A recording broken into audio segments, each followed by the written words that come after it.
Another quick tech tip here with EdTech and Howard Infect. This video is going to be about charts and graphs in a Google Sheet. So now that we have our data in here, it's now to start looking at some visual representation of that data so we can start having discussions about the data and analyzing it. And the best way to get visual representation of the data is with charts and graphs.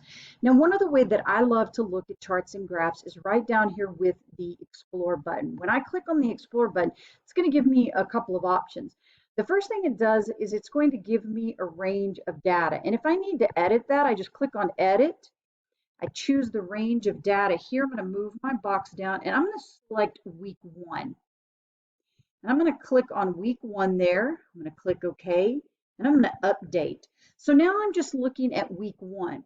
The first thing it's going to start doing is giving me some information to start looking at so I can analyze and ask questions about my data. It has some formatting options of suggestions that they have for my spreadsheet, but then they also have suggestions of different charts. As you can see, there's bar, line, and a pie chart. Okay, I'm going to choose the pie chart, and I'm going to choose the line chart. That's what we're going to insert is the line chart.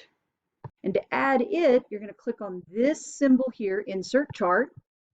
And once I do, my chart is inserted. Now I can grab these handles, resize it. I can move my chart around on my spreadsheet. Now the one thing you'll notice is I don't have a chart title. If I double click on this chart, it will open up an editor. And then I've got my chart title here. So I could go in and name it Week 1 Pet Visits. And you can see that it is now added. So Explore is one way that I like to look at data. You'll notice also before I left there, under Explore, once I have the data there, you'll notice it also gives some examples or possible suggestions for formulas and functions that you could look at and use. So that's Explore. Another way that you can add in charts and graphs is I'm going to select the cells that I want, and then I'm going to come up here to Insert and Chart. Now you'll notice the first thing that it gives me, here's a chart. It gives me a column, a column chart. Now you'll notice I've got a drop down menu over here. I have many other charts that I can pick from if I need to. I'm going to keep this column chart. Once again, you'll notice I have the handles so I can resize it. I can move it around if I need to. The next thing you'll notice is it's missing a title. So because it's activated and I'm already in the editor, I can go and choose the title. And this one is going to be Week 2 Pet Visit. And so I can close this down. So now I've got some visual representation of the information in the data.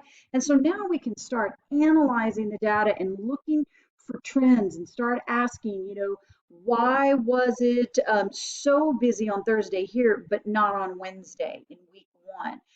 What happened on Wednesday here of week 2? And notice it is so much higher than the Wednesday here of week 1. And they can be talking and making comparisons. So that's just a little bit with formulas, with charts and graphs.